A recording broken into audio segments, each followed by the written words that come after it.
So let's talk about research and background study.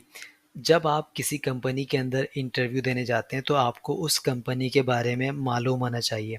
आपको ये पता होना चाहिए कि वो कंपनी क्या करती है, उनकी प्रोडक्ट्स क्या हैं और मेरा इसमें रोल या कंट्रीब्यूशन क्या होगा।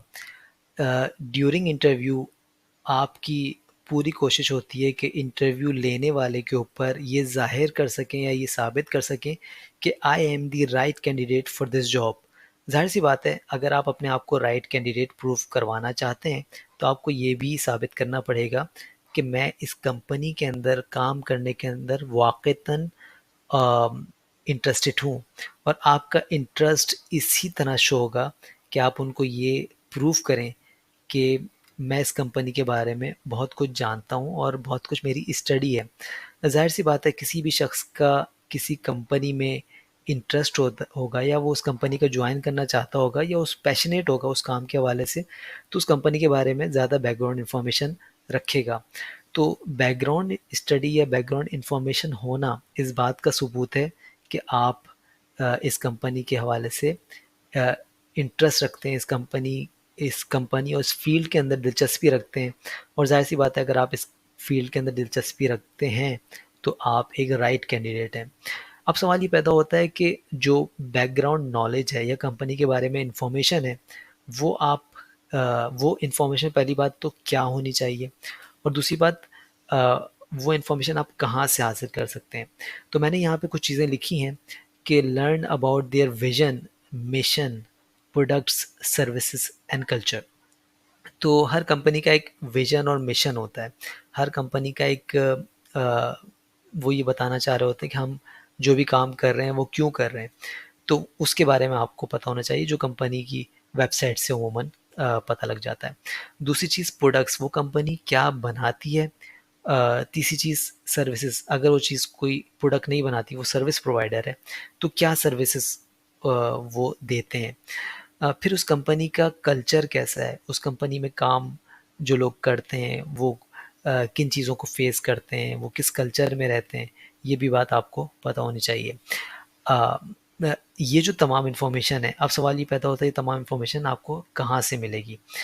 तो मैंने यहाँ पे कुछ ज़राए लिखे हैं जहाँ से आप उन इन्फॉर्मेशन को गैदर कर सकते हैं। सबसे पहली चीज़ तो ये है कि कंपनी की अपनी वेबसाइट, उनकी वेबसाइट के ऊपर उनकी प्रोडक्ट्स, सर्विसेज, उनकी मेजर प्रोसेसेस, फॉर एग्जांपल अगर वो कोई मशीनरी से इस्तेमाल कर रहे हैं या कोई प्रोसेस इस्तेमाल कर रहे हैं, तो उसके बारे में बाज़ दफ़ा इन्फॉर्मेशन होती है।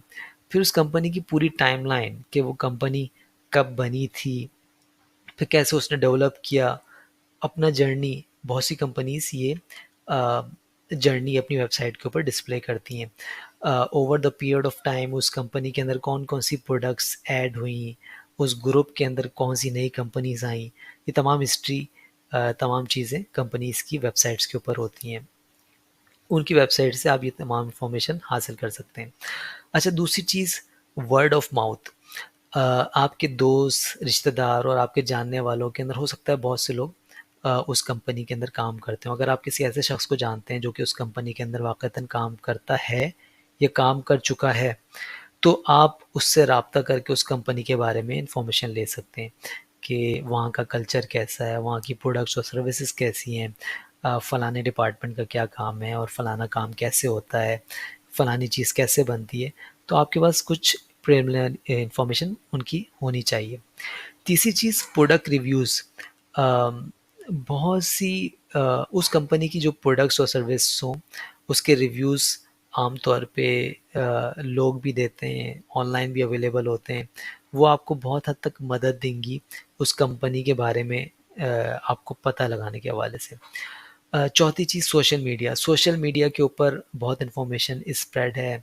आप किसी कंपनी का नाम लिखें तो वहाँ के एम्प्लॉइज़ भी सामने आ सकते हैं और डिफरेंट क़िस्म की इन्फॉर्मेशन आ सकती है, डिफरेंट क़िस्म की प्रोडक्ट इन्फॉर्मेशन आ सकती है। बाज़ दफ़ा एम्प्लॉइज़ आपस में कम्युनिकेट कर रहे होते हैं, हँसी मज़ाक कर रहे होते हैं और कंपनी के हवाले से कुछ बातें कर रहे होते हैं, वो एक इन्फॉर्मेशन आपको वहाँ से मिल सकती है। आप कंपनी के कल्चर का अंदाज़ा वहाँ से लगा सकते हैं। तो ये तमाम ज़राए हैं, वेबसाइट हो गई, वर्ड ऑफ माउथ हो गया, ओवरऑल उस कंपनी के हवाले से मार्केट के अंदर क्या बातें होती हैं, कंपनी किस तरह बिज़नेस कर रही है, ये तमाम चीज़ें। अच्छा, एक और चीज़ मैं यहाँ पे बताना चाहूँगा कि अगर वो कंपनी स्टॉक्स में लिस्टेड है या पाकिस्तान स्टॉक एक्सचेंज के अंदर लिस्टेड है, तो उस कंपनी की तमाम financial reports Pakistan stock exchange की वेबसाइट के ऊपर अपलोड होती हैं, और इट्स एन ओपन इंफॉर्मेशन, और वहाँ जाके आप देख सकते हैं कि इस कंपनी का फाइनेंशियल स्टेटस कैसा है, इस कंपनी के पॉलिसीज़ प्रोसीजर्स कैसे हैं, इस कंपनी के अंदर मुख्तलिफ डिपार्टमेंट्स कैसे हैं, किस ग्रुप और किस फैमिली कौन सी इस कंपनी को ओन करती है वगैरह। ओके, रिसर्च और बैकग्राउंड स्टडी के बाद हम बात करते हैं